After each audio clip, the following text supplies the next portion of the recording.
Вітаю вас, друзі! Ви знаєте, чесно кажучи, сьогодні дуже якось важко починати цей ефір, бо ніч була страшною. Київ знову пережив одну із наймасштабніших атак за останній час. І найстрашніше навіть не кількість ракет чи дронів. Найстрашніше – це люди. Станом на зараз уже відомо про 21 людину загиблу і сотню поранених. Десятки людей отримали поранення. Навіть сотня людей отримали поранення. І, на жаль, ці цифри можуть ще зрости. Бо рятувальники і досі розбирають завали. Подивіться, куди цілили росіяни. Житлові будинки, лікарні, звичайні цивільні об'єкти. Не військові бази, не штаби, не склади зі зброєю. Саме туди, де живуть звичайні українці. І після цього хтось ще намагається розповідати про якісь там мирні наміри Кремля? Та ні. Друзі, це звичайний терор. Терор проти мирного населення. Вони хочуть нас залякати. Хочуть, щоб українці зламалися. Але за понад 4 роки Великої війни вони так і не зрозуміли головного. Україну можна поранити. Але Україну неможливо змусити здатися. По всьому Києву сьогодні працюють рятувальники, медики, поліція. Постраждали різні райони міста. Були удари по житлових комплексах, багатоповерхівках, медичних закладах. Росія застосувала все, що могла. Ракети, балістику, ударні дрони. Знову бачимо ту саму тактику. Максимальна кількість цілей, щоб перевантажити нашу протиповітряну оборону. І саме тому сьогодні Україна ще раз звертається до партнерів із простим проханням. Не затягувати з передачі систем протиповітряної оборони. Бо кожна додаткова система – це врятовані життя. Це діти, які прокинуться вранці. Це будинки, які не перетворяться на руїни. Але є й інша сторона цієї історії. Поки Росія б'є по наших містах, Україна також відповідає. Наші безпілотники продовжують працювати по російській військовій інфраструктурі. Є повідомлення про нові удари по нафтопереробних підприємствах. Також серйозні проблеми виникли у великої російської енергетичної мережі в Сибіру. І це саме ті речі, які безпосередньо впливають на можливості Росії продовжувати війну. Ще одна цікава новина стосується нашого оборонного виробництва. Україна продовжує вкладати кошти у власну зброю. Уже оголошено нові програми фінансування виробництва вибухових речовин та ударних дронів. З'являються нові моделі FPV-дронів із потужнішою бойовою частиною. Це означає лише одне. Ми не стоїмо на місці. Ми не чекаємо, поки нам хтось допоможе. Ми самі будуємо власну оборонну промисловість. А тепер хочу сказати кілька слів про одну дуже дивну історію.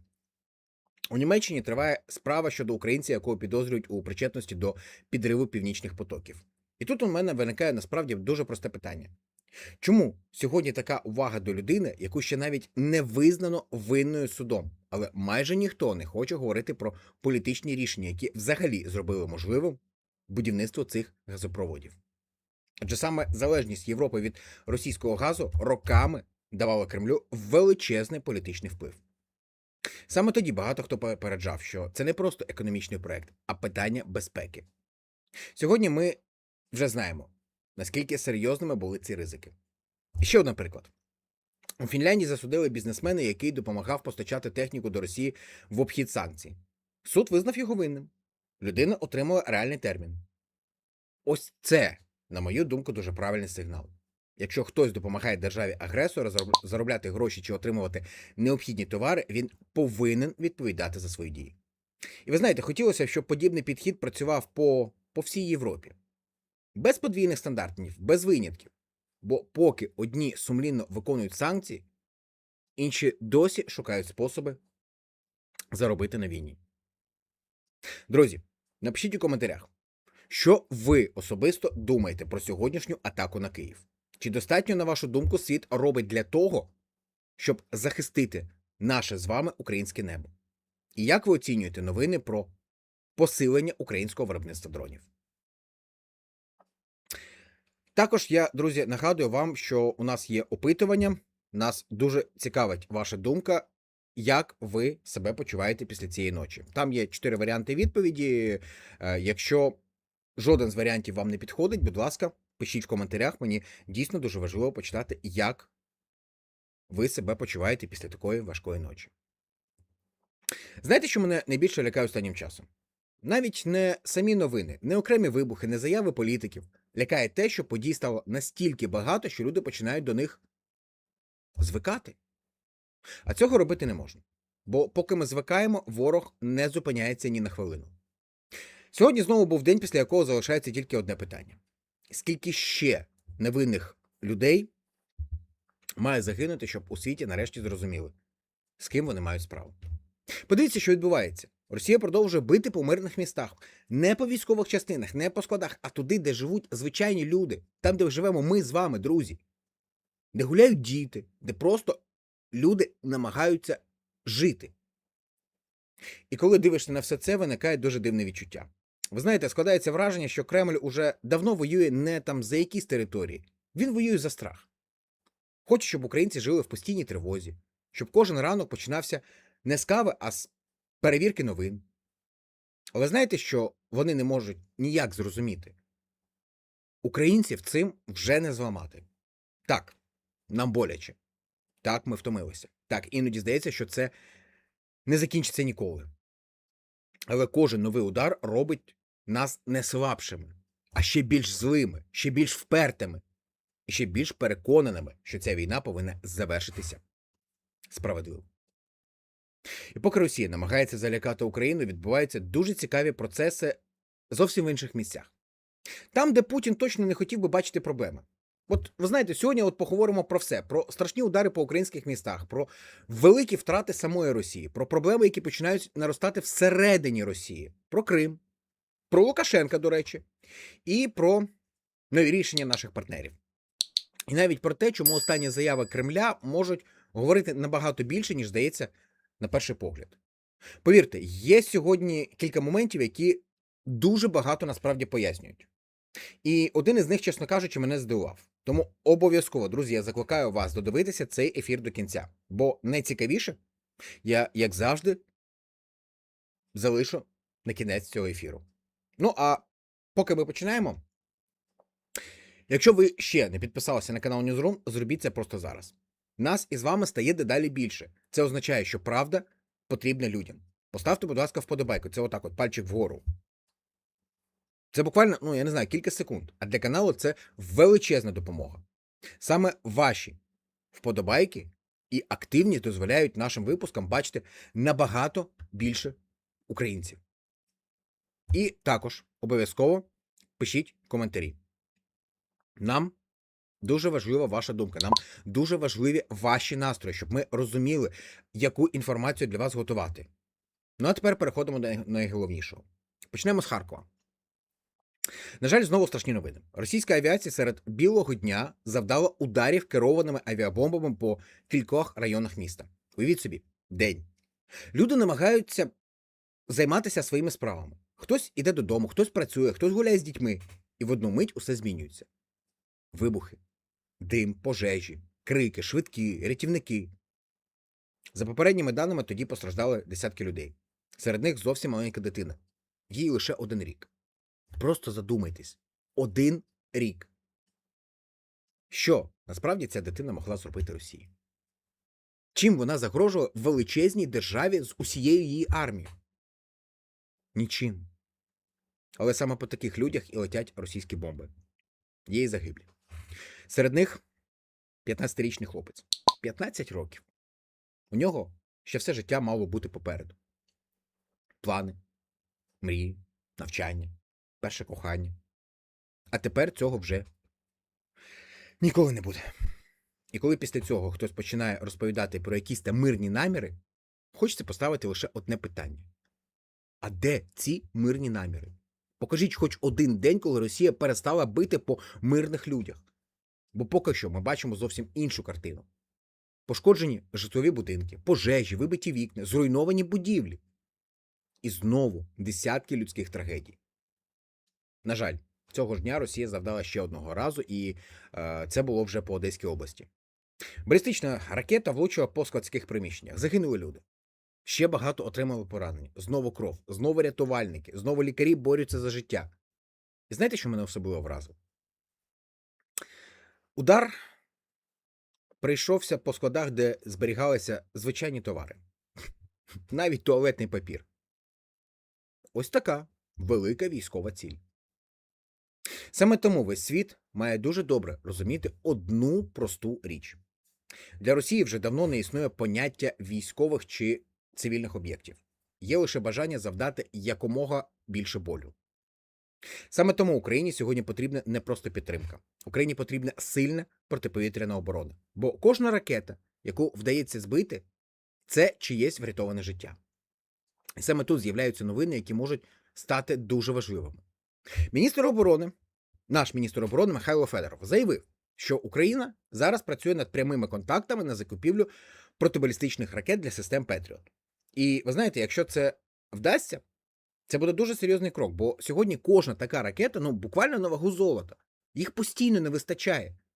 А загроза, на жаль, нікуди не зникає. Ви знаєте, за словами міністра, Україна шукає всі можливості варіанти.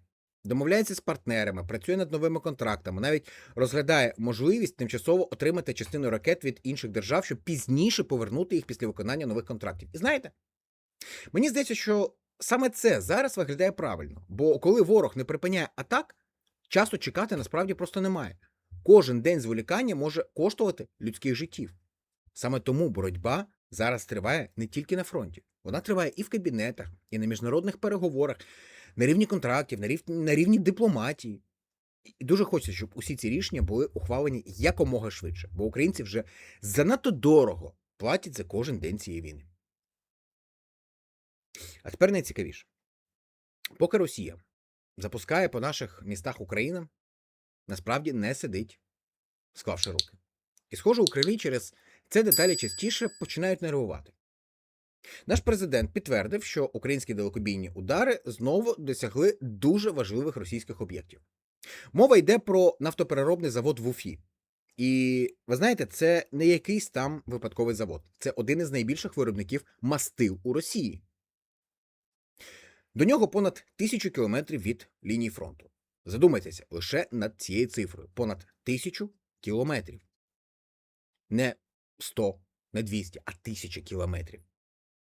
І колись росіяни були впевнені, що там повна безпека, що війна туди ніколи не прийде, що українські можливості закінчуються, там десь біля лінії фронту. А сьогодні вже зовсім інша картина. Українські удари долітають туди, де їх взагалі не чекали. І це вже, не перший випадок. Президент прямо сказав, що цей завод отримує удари вже вдруге. А це означає, що мова не про випадковість. Це системна робота, крок за кроком, день за днем. І це далеко не все. Ще один удар прийшовся по дуже важливому підприємству в Пензенській області. На перший погляд може здатися, що це просто якийсь там завод. Але ні. Саме там виготовляють компоненти для російських ракет. Так, саме тих ракет, які потім летять по українських містах. Для іскандерів, для калібрів, для авіації, для військових супутників. Фактично, це один із мозкових центрів російської оборонки. І тепер він також опинився під ударом.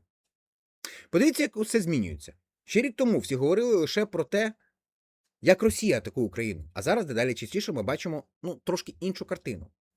Росія вже сама змушена думати про захист власної території. І це дуже важливий момент. Бо будь-яка війна рано чи пізно починає повертатися туди, звідки вона прийшла. А тепер ще цікавіше. Сили оборони продовжують працювати і по окупованому Криму. І тут теж є дуже показові новини. Безпілотники атакували військовий аеродром Саки. Так, назва так собі. Я пам'ятаю, коли в дитинстві ми ще відпочивали в Криму, там була ще вода. І вона мала таку саму назву. Асоціація, така собі. Так от, аеродром Саки. Саме той аеродром, який росіяни насправді роками вважали одним із найбезпечніших. За попередньою інформацією, було кілька влучань. Пошкоджені ангари, почалася пожежа. І, що найважливіше, у цих ангарах могли перебувати російські винищувачі Су-30. А кожен такий літак коштує десятки мільйонів доларів. Але, ви знаєте, справа навіть не тільки в грошах. Літак можна побудувати. А ось підготовленого пілота за кілька місяців не зробиш. І Росія це прекрасно розуміє. До речі, міністр оборони Федоров зробив ще одну дуже цікаву заяву. Він прямо сказав, що Крим давно перестав бути просто півостровом. Росія перетворила його на величезну військову базу. Нічого нового, в принципі, він тут не сказав. Саме з Криму ворог багато років атакував українські міста. Саме звідти запускалися ракети, саме звідти вилітала бойова авіація. Тому не дивно, що зараз Крим залишається однією з головних цілей українських ударів. І, судячи зі слів Федорова, це лише початок. Він, до речі, натякнув, що українські технології дуже швидко розвиваються і можливостей буде ставати дедалі більше. Чесно кажучи, після таких заяв у Кремлі, мені здається, навряд чи спокійно сплять. Бо кожного дня вони вже не можуть бути впевнені, куди саме прилетить наступного разу. І це вже відчувається не лише у військовій сфері. Проблеми починають накопичуватися і в економіці.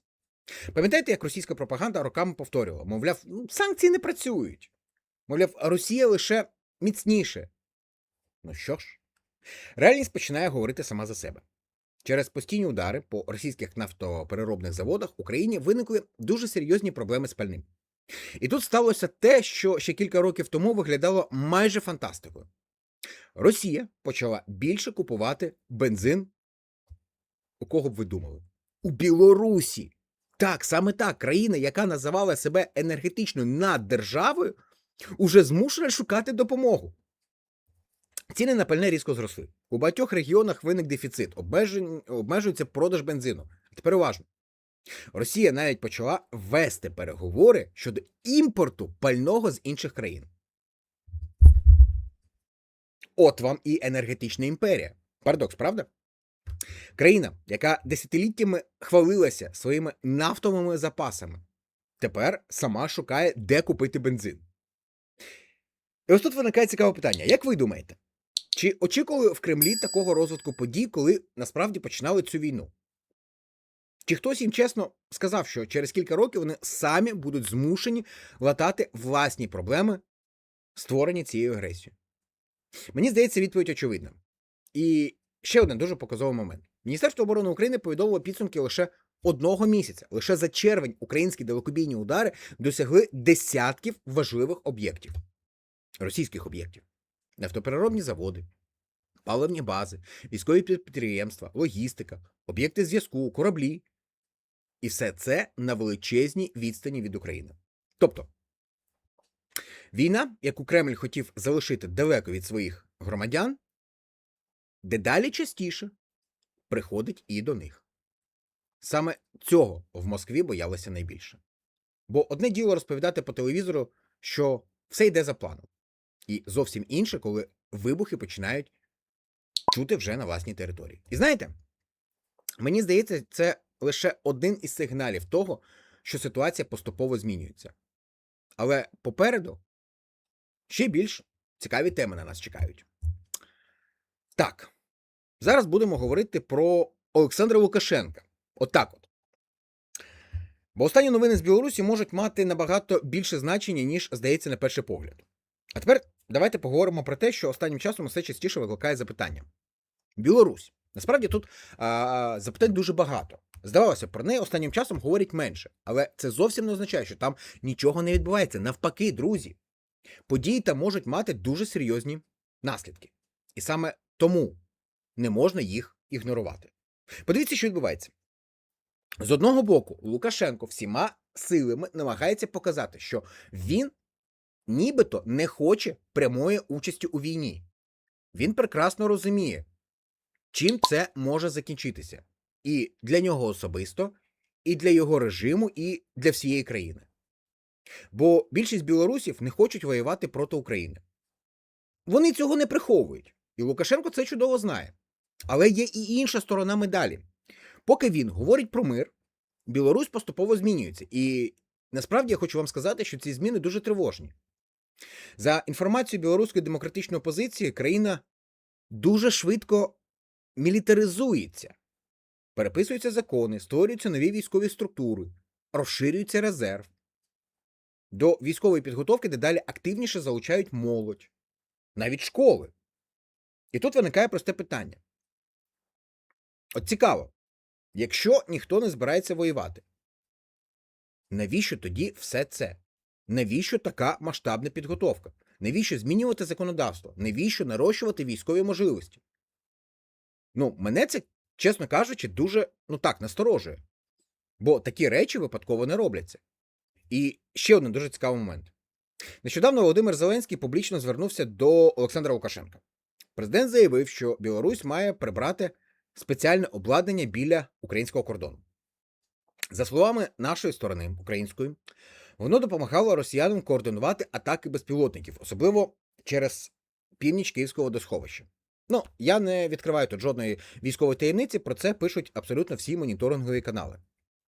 І знаєте, буквально через декілька днів ці ретранслятори якимось чудом перестали працювати. Їх, певно, не демонтували, їх просто вимкнули. Офіційної відповіді поки немає, але сам факт дуже показовий. Виходить, що попередження вони почули. І це теж говорить про багато що. Бо якщо Лукашенко справді проігнорував би це звернення, ситуація могла б розвиватися зовсім інакше. Але не варто себе заспокоювати, бо проблема насправді значно глибша. Білорусь уже давно допомагає Росії. Не обов'язково, не своїми солдатами, є багато інших способів. Саме, до речі, на білоруських підприємствах виготовляються компоненти для російської військової техніки, для ракет, для безпілотників, для систем радіоелектронної боротьби, для боєприпасів. Тобто, фактично, білоруська промисловість дедалі сильніше працює на російську військову машину. І це дуже серйозний сигнал. Бо якщо сьогодні допомагають деталями, то хто може гарантувати, що завтра не допоможе ще більше? До речі, останнім часом Білорусь ще й непогано заробляє на проблемах самої Росії. Пам'ятаєте, ми щойно говорили про паливну кризу. Так ось, поки Росія шукає бензин, білоруські підприємства активно його продають. Продажі різко виросли. Ціни, до речі, теж. Фактично, Лукашенко зараз заробляє на труднощах свого головного союзника. І тут уже навіть, іронія якась. Росія стільки років розповідала всім, що вона енергетичний гігант, а тепер змушена купувати пальне. І це теж один із наслідків війни. Але давайте чесно. Чи означає все це, що білоруська армія завтра піде в наступ? Ні. Таких висновків зараз робити просто не можна. Бо навіть сам Лукашенко прекрасно розуміє, наскільки це небезпечний сценарій і для нього, і для самої Білорусі. Він, до речі, я думаю, що дуже добре пам'ятає події 2020 року. Пам'ятає оті масові протести. Пам'ятає, настільки хиткою була його влада. І навряд чи він хоче ще раз пережити щось подібне. Саме тому зараз ми бачимо дуже дивну картину. З одного боку, він максимально залежить від Кремля. Без підтримки Москви йому було б насправді дуже складно. А з іншого боку, він усіма силами намагається не зробити останній крок. Бо цей крок може стати саме для нього вже фатальним. Ну і для Білорусі теж. Але знаєте, що мене хвилює найбільше? Не те, чи підуть білоруські солдати завтра на фронт, а те, що Білорусь повільно, майже непомітно стає ще більш інтегрованою у військову систему Росії. Крок за кроком, без гучних заяв, без телевізійних шоу. Просто змінюються закони.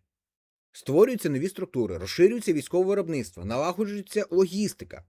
І якщо одного дня в Кремлі ухвалять нове рішення, виконати його буде набагато простіше.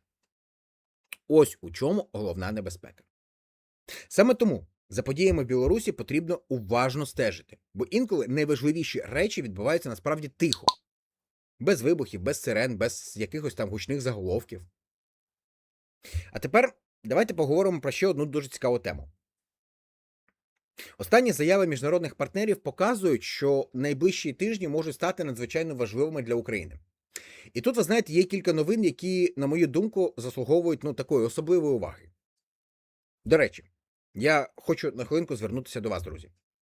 Якщо вам подобається те, що ми не просто читаємо якісь там заголовки, а намагаємося розібратися, що насправді стоїть за кожною новиною, підтримуйте, будь ласка, канал. Саме завдяки, друзі, вашій фінансовій допомозі канал Newsroom працює щодня. Нас працює двоє. Я і та людина, яка дуже гарно вам розповідає про погоду. Ми можемо готувати для вас великі ефіри, аналізувати десятки джерел, збирати всю найважливішу інформацію в одному місці і, ви знаєте, головне – залишатися незалежним. Тому, якщо маєте можливість, підтримайте канал, от будь-якою комфортною для вас сумою. 50, 100, 200, 500 тисяч або більше гривень. Повірте, друзі, кожна гривня має сенс. І я, чесно, щиро дякую кожному, хто вже це робить. Можливо, без перебільшення можу сказати, що без вас цього ефіру просто не було б. А тепер давайте подивимося трошки ширше. Бо війна – це не лише те, що відбувається на полі бою. Не лише вибухи, не лише ракети. Це ще й велика дипломатична боротьба. І зараз вона набирає обертів. Президент Володимир Зеленський найближчими тижнями матиме дуже насичений міжнародний трафік. І це не просто чергові поїздки заради якихось там фотографій. Мова йде вже про конкретні рішення, про зброю, про гроші, про підтримку, про майбутнє України. Зеленський уже прибув до Ірландії. Там проходять важливі зустрічі з європейськими лідерами. Обговорюється не лише допомога Україні, говорять і про наше майбутнє в Європейському Союзі. І знаєте, мені дуже хочеться, щоб ці переговори завершувалися не красивими словами, а конкретними результатами. Бо українці вже давно втомилися від обіцянок. Люди хочуть бачити рішення. Рішення, які реально допомагають країні. І, ви знаєте, певні позитивні сигнали вже є. Зі Сполучених Штатів пролунала заява, що на найближчому саміті НАТО союзники можуть оголосити довгострокові гарантії підтримки України.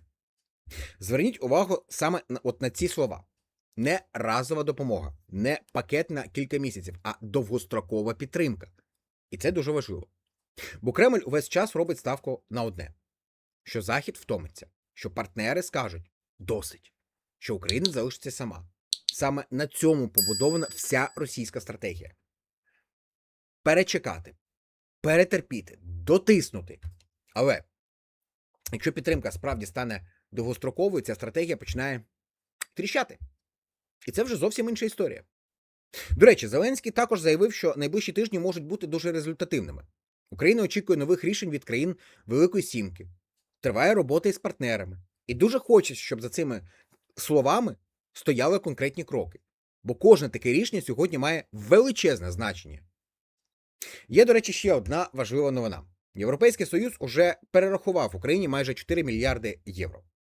Ці гроші підуть на оборонні потреби, на зміцнення нашої оборонної промисловості, на все те, без чого сьогодні неможливо захищати країну. І це теж дуже показовий момент. Бо дехто постійно повторює, що підтримка України слабшає, що всі вже втомилися, що допомоги більше не буде. Але факти говорять інше. Так, дискусії є. Так, рішення інколи ухвалюються довго. але підтримка продовжується. І це головне, друзі. Ще одна новина стосується наших військових. Президент повідомив, що буде збільшено пряме фінансування бойових підрозділів, особливо тих, які виконують найскладніші бойові завдання. Окреме фінансування отримують артилеристи. Додаткову підтримку матимуть і підрозділи корпусного рівня. Чому це важливо? Дивіться, бо ми дуже часто говоримо про зброю, про ракети, про дрони. І це справді надзвичайно важливо. Але не менш важливо, щоб підрозділи мали достатньо ресурсів для своєї роботи. Щоб командири могли швидше вирішувати питання, щоб військові отримували все необхідне без зайвої бюрократії. І якщо ця система працюватиме ефективніше, це теж буде плюсом. Тепер ще кілька важливих новин для вже цивільних людей. До Державного бюджету України надійшло майже 600 мільйонів доларів. Ці кошти підуть на соціальні виплати. Для родин із дітьми, для людей з інвалідністю, для багатодітних сімей, для тих українців, які сьогодні найбільше потребують допомоги. І це теж важливо. Бо війна – це насправді не лише фронт. Це є ще мільйони насправді людей, які щодня борються зі своїми проблемами. Хтось втратив дім, хтось роботу, хтось виїхав із рідного міста, хтось сам виховує дітей. І підтримка таких людей має залишатися пріоритетом. До речі, Верховна Рада ухвалила нову редакцію закону щодо внутрішньо переміщених осіб. З'явиться електронний кабінет. Більше послуг можна буде отримувати без паперових документів. Соціальні та пенсійні виплати мають здійснюватися за загальними правилами. Насправді, ви знаєте, дуже хочеться вірити, що це справді спростить життя людям. Бо всі ми прекрасно знаємо, іноді оформлення документів займає більше нервів, ніж вирішення самої проблеми. До речі, є ще одна цікава цифра. За останній рік в Україні значно збільшилася кількість працівників, які мають бронювання. Держава переглядає підходи і пояснює це тим, що потрібно знайти баланс між проблемами економіки і потребами армії. Це дуже непросте питання. І воно ще точно викликатиме насправді багато дискусій. А тепер у мене питання до вас. Як ви вважаєте, чи вдасться сьогодні державі знайти цей баланс? Чи, можливо, потрібні якісь зовсім інші рішення? Обов'язково напишіть свою думку в коментарях. Мені справді цікаво почитати, як все це бачите саме, друзі, ви. А зараз переходимо до теми, яка, чесно кажучи, мене здивувала. Бо навіть у самій Росії дедалі більше з'являється ознак того, що війна починає бити вже не лише по фронту. Вона дуже боляче б'є по російській економіці. І там уже виникають проблеми, які приховувати стає дедалі важче. Саме про це ми будемо говорити з вами далі. А тепер давайте чесно. У Кремлі дуже люблять розповідати, що санкції їм, нібито байдуже. Що економіка працює, заводи працюють, що грошей вистачає, що все під контролем. Але коли починаєш уважно дивитися на цифри, на факти, на заяви навіть російських чиновників, картина виходить, ви знаєте, зовсім інша. І знаєте, що найцікавіше? Все частіше про проблеми Росії говорять уже не українські експерти. Про них говорять самі росіяни. І приховувати це стає дедалі складніше. Подивіться хоча б на ситуацію з пальним. Країна, яка десятиліттями називала себе енергетичною наддержавою. Країна, яка продавала нафту і газ майже всьому світу. Країна, яка постійно лякала Європу своїми енергоресурсами. Країна, яка постійно,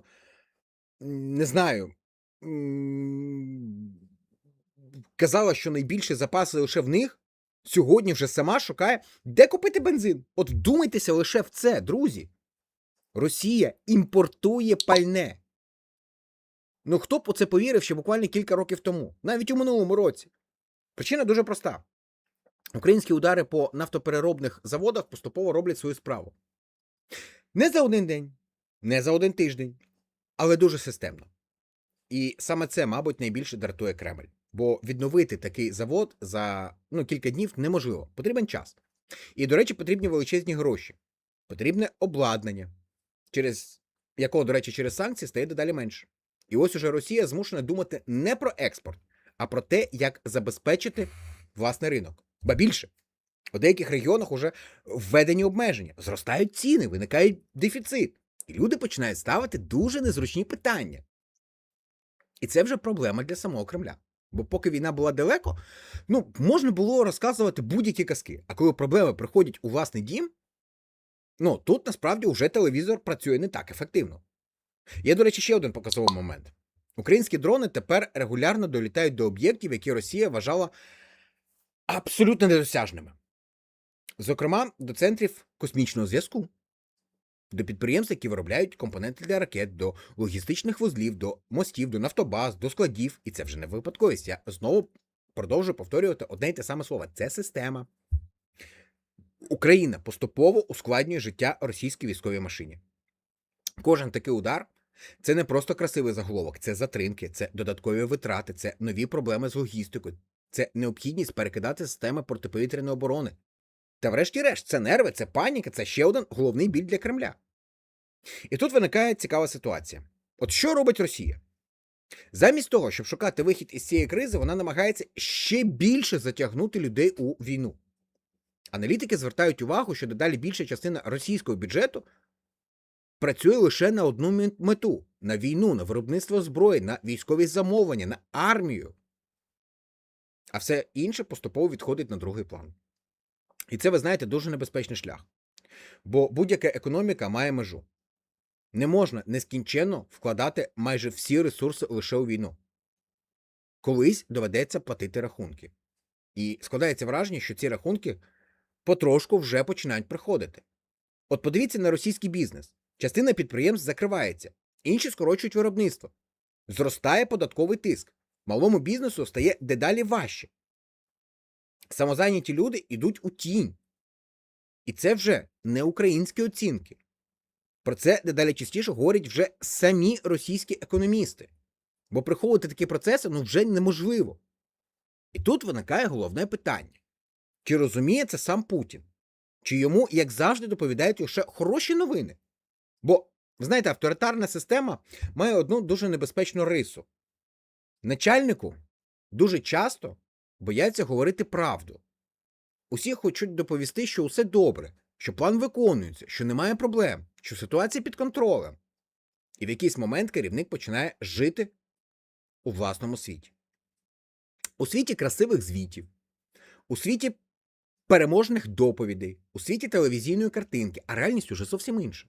Історія знає, насправді, багато таких прикладів, коли керівники держав настільки вірили власній пропаганді, що перестали бачити очевидне. І це завжди закінчується дуже погано. Ви знаєте, зараз дедалі більше експертів звертають увагу на ще один момент. Якщо раніше Путін був переконаний, що час працює на нього, то сьогодні все ж не так очевидно. Україна нарощує виробництво дронів. Україна розширює можливості далекобійних ударів. Україна отримує нову допомогу. А Росія змушена витрачати все більше ресурсів просто для того, щоб утримувати ситуацію. Це зовсім інша логіка війни. Саме тому останнім часом усе частіше звучать розмови про переговори. Але і тут, ви знаєте, є дуже важливий нюанс. Не варто думати, що Кремль раптом захотів миру. Ні! Якщо там і говорять про переговори, то насамперед тому, що хочуть виграти час, перегрупуватися, відновити сили, вирішити власні проблеми. А потім знову продовжити тиск. Саме тому будь-які заяви з Москви потрібно оцінювати дуже обережно. Бо між словами і реальними намірами часто лежить величезна прірва. І знаєте, є ще одна тема, яка останніми днями привернула мою увагу. Вона не така гучна. Про неї насправді говорять значно менше, але її значення може виявитися дуже великим. Йдеться про сигнали, які зараз надходять від Китаю, а також про те, як змінюється позиція інших великих держав щодо цієї війни. Саме про це я пропоную поговорити далі. Ми дуже часто говорили про фронт. Про ракети, про дрони, про наступи, про контрнаступи. Але не менш важливо те, що відбувається навколо України саме на міжнародній арені. Бо війни закінчуються не лише на полі бою. Війни закінчуються ще й тоді, коли змінюється політична ситуація. І зараз ми бачимо, що навколо Росії теж починають відбуватися такі цікаві процеси. Наприклад, Китай. Офіційний Пекін знову закликав Україну та Росію повернутися до переговорів. Здавалося б, нічого нового. Ми вже не раз чули такі подібні заяви, але зверніть увагу на одну деталь. Китай говорить про необхідність якнайшвидше припинити війну, про необхідність політичного врегулювання, про те, що мирні люди продовжують страждати. І це говорить країна, яка завжди дуже обережно добирає слова. Чи означає це, що Китай різко змінив свою позицію? Ні. Таких, насправді, висновків робити поки рано. Але це ще один сигнал, що війна дедалі більше впливає на весь світ. І дедалі більше країн хочуть зрозуміти, що буде далі. Ще один, до речі, важливий момент. Президент Володимир Зеленський заявив, що найближчі тижні можуть стати дуже активними в дипломатичному плані. Очікуються нові переговори, нові зустрічі, нові рішення. Україна розраховує на підтримку країн Великої Сімки, працює з партнерами, шукає нові можливості. І ви знаєте, це абсолютно правильно. Бо сьогодні підтримка союзників залишається одним із ключових наших факторів. Особливо, коли йдеться про сучасну зброю, про системи протиповітряної оборони, про фінансування, про розвиток власного оборонного виробництва. А тепер зверніть увагу на ще одну дуже цікаву новину. Україна продовжує збільшити фінансування бойових підрозділів. Президент повідомив, що коштів стане більше, особливо для тих, хто щодня виконує бойові завдання. Для артилерії, для підрозділів, які безпосередньо працюють на найважчих напрямках. І, чесно кажучи, як на мою думку, це дуже хороша новина. Бо дуже часто військові говорять не лише про необхідність зброї. Їм потрібні ресурси, потрібна швидкість, потрібні можливості оперативно вирішувати питання. І якщо ця система стане ефективнішою, це піде лише на користь. А тепер я хочу звернути вашу увагу на ще один момент. На жаль, новини про російські удари не закінчуються. Стало відомо, що збільшилася кількість загиблих після ракетного удару по Дніпру. Лікарі боролися за життя важкопораненого чоловіка, але врятувати його не вдалося. Ще багато людей залишаються у лікарнях. Деякі з них перебувають у дуже важкому стані. І ось після таких новин особливо важко слухати про будь-які заяви Кремля про нібито бажання миру. Бо слова нічого не варті. Важливі лише дії. А дії ми бачимо щодня. Ракети, дрони, авіабомби, зруйновані будинки, загиблі цивільні. Ось справжня відповідь на всі питання. Але ви знаєте, водночас є інша сторона цієї історії. Українські сили оборони також продовжують працювати. І, до речі, дуже активно. Стало відомо про нові удари по російській логістиці. Було атаковано автомобільний міст, також під удар потрапив залізничний міст в окупованому Криму. От ви спитаєте, чому я про це постійно говорю? Чому це настільки важливо? Бо будь-яка армія тримається не лише на солдатах. Я не перестаю це говорити. Їй потрібне постачання, пальне, боєприпаси, техніка, продовольство. І якщо логістика починає працювати гірше, виникають серйозні проблеми. Саме тому такі удари мають велике значення. Окрім цього, до речі, підтверджено значні пошкодження ще одного російського нафтопереробного заводу. Знищені резервуари, пошкоджені виробничі установки. І знову це повертає нас до теми, про яку ми вже говорили. Паливо, логістика, економіка – все між собою пов'язане. Не можна нескінченно втрачати такі об'єкти і робити вигляд, що нічого не сталося. Рано чи пізно це починає відчувати вся країна. До речі, російська влада вже фактично визнає проблему. Представники Кремля відкрито говорять про переговори щодо можливого імпорту пального. От подумайте лише. Ще зовсім нещодавно вони насміхалися із санкцій, говорили, що їм нічого не страшно, а сьогодні вони вже самі шукають, де купити бензин. Ось така реальність. Знаєте, мені здається, це дуже хороший приклад того, що війна завжди має свою ціну. І платять її не лише військові, платить економіка, платить бізнес, платять звичайні люди, платить ціла країна. Тільки в Росії насправді про це намагаються мовчати. Бо якщо люди почнуть ставити занадто багато питань, то владі буде дедалі важче пояснювати, чому все це триває вже стільки років. І ось тут я хочу, до речі, поставити питання вже вам. Як ви думаєте, чи починає російське суспільство поступово відчувати реальні наслідки цієї війни? Чи, на вашу думку, пропаганда поки що переконує більшість, що все нібито нормально? Обов'язково, друзі, я закликаю вас, напишіть свою думку в коментарях. Я дивлюся, що ви коментарі пишете. Я обов'язково всі коментарі прочитаю, я обов'язково на всі коментарі відповім. І дійсно, друзі, мені цікаво читати, як ви оцінюєте ситуацію. А попереду у нас ще одна дуже важлива тема. Ми поговоримо про те, чому дедалі більше експертів говорять, що Росія заходить у дуже небезпечний період, а найближчі місяці можуть стати визначальними не лише для України, а й для самого Кремля. Чи справді Росія зараз сильніше? Чи, можливо, ми бачимо зовсім іншу картину, яку Кремль намагається приховати? Бо останнім часом дедалі більше аналітиків говорять про одну дуже цікаву річ. Путін починав цю війну з думкою, що час працює на нього. Він був упевнений, що Україна втомиться, Європа втомиться, Америка переключиться на інші проблеми, допомога припиниться. І тоді Росія просто дочекається свого моменту. Здавалося б, саме на цьому і будувався весь розрахунок. Але сьогодні ситуація виглядає вже зовсім не так. От подивіться уважно. Україна не припиняє боротьбу. Навпаки, наші технології розвиваються, наші дрони літають усе далі. Наші удари стають дедалі точнішими. Російські військові об'єкти вже давно перестали бути якими, знаєте, такими недосяжними. І це дуже нервує Кремль. Чому? Бо тепер війна поступово приходить туди, де її ніхто не очікував. І це вже зовсім інший психологічний ефект. Одне діло, коли по телевізору розповідають, що спеціальна воєнна операція десь далеко, і зовсім інше, коли вибухи чують уже мешканці самої Росії. Коли закривають аеропорти, коли літаки затримуються, коли підприємства зупиняють роботу, коли доводиться перекидати системи протиповітряної оборони з одного регіону в інший. Коли мости стають цілями, коли нафтобази горять. Оце вже зовсім інша реальність. І знаєте, що мене дивує? Попри все це, Кремль продовжує робити вигляд, що нічого особливого не відбувається. Значить, все нормально, значить, так і має бути. Але ж ми бачимо іншу картину. І не лише ми. Навіть у самій Росії дедалі більше людей починають ставити незручні питання.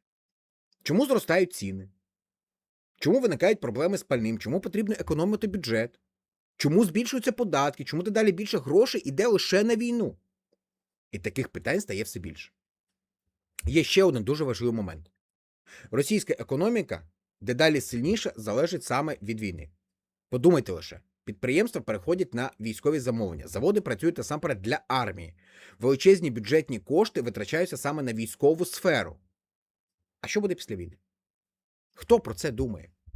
Чим працюватимуть ці підприємства? Хто купуватиме всю цю продукцію? От відповідей поки що немає. І це теж дуже серйозна проблема.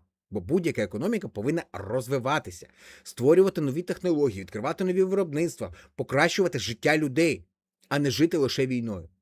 Саме тому дедалі більше експертів говорять, що Росія заходить у дуже небезпечний період. Поки що це ще не виглядає як катастрофа, але негативні тенденції накопичуються. Повільно, крок за кроком. І найцікавіше, до речі, те, що сам Путін може цього навіть не бачити. Чому? Я про це вже говорив, бо авторитарна система дуже рідко говорить керівнику правду.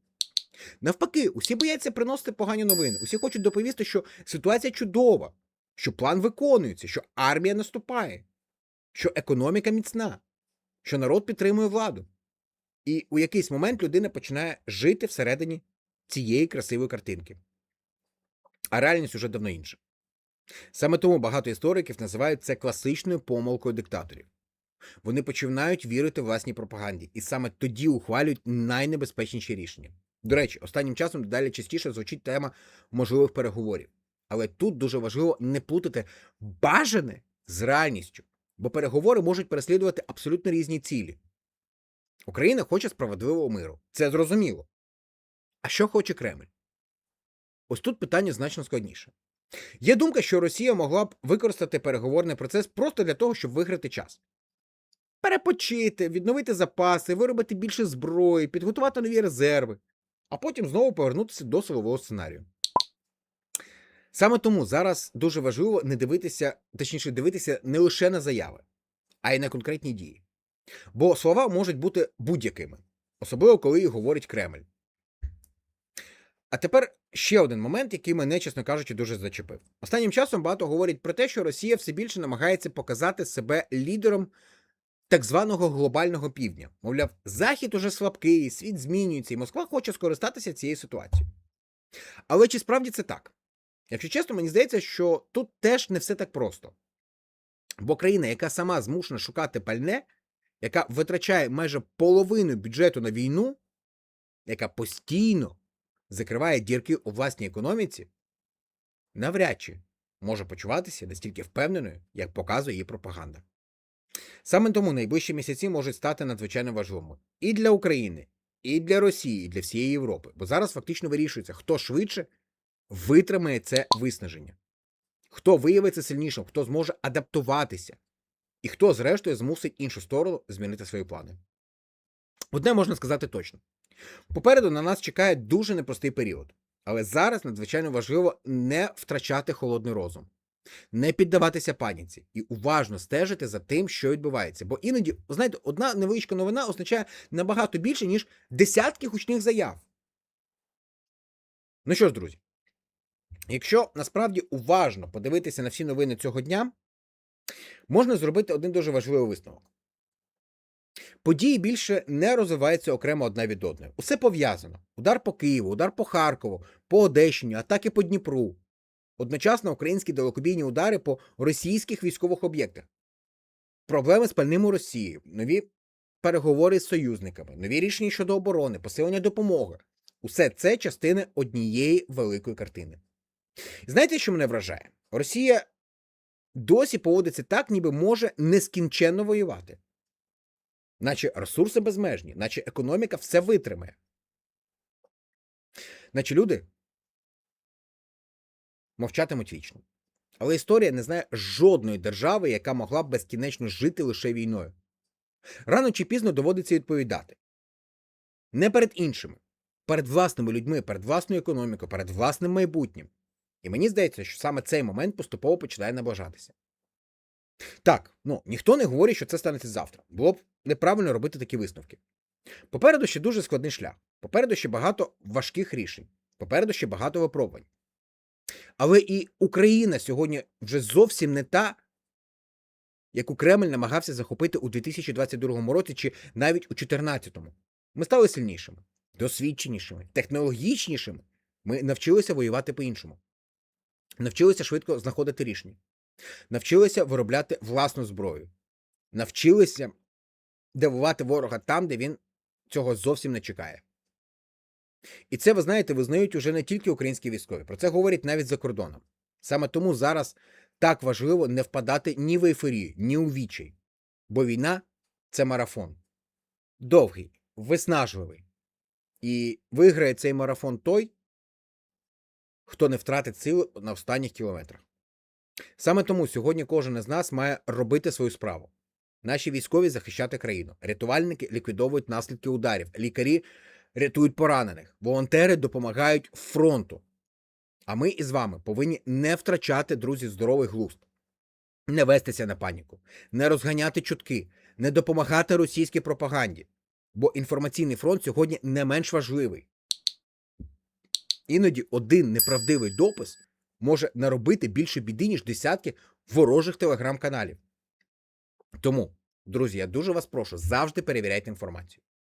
Не поспішайте робити висновки. Пам'ятайте, що ворог дуже сильно хоче посіяти страх. Так, саме страх. Бо налякана людина набагато легше піддається маніпуляціям. Але українці вже не раз доводили. Нас можна засмутити. Нас можна розізлити. Але нас неможливо зламати. І, мабуть, це найбільша проблема для Кремля. Друзі, а тепер я хочу звернутися особисто до кожного з вас. Мені дуже цікаво почитати вашу думку.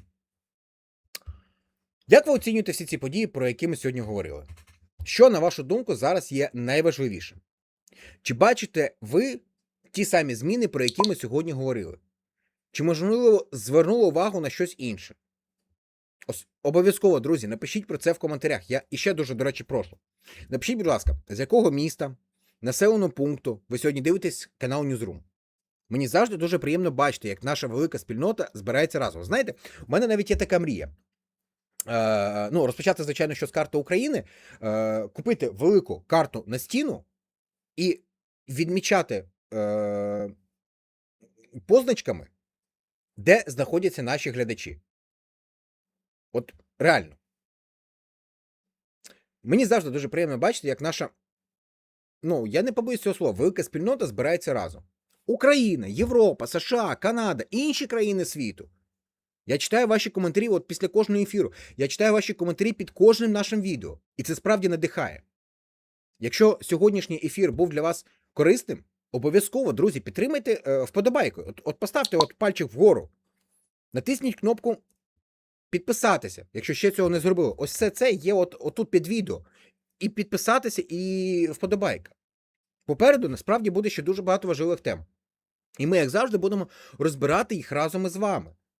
Я також хочу щиро подякувати всім, хто підтримує канал фінансово. Саме завдяки вам, друзі, Newsroom може виходити в ефіри щодня. Ми готувати для вас великі відео, аналізувати все, що відбувається.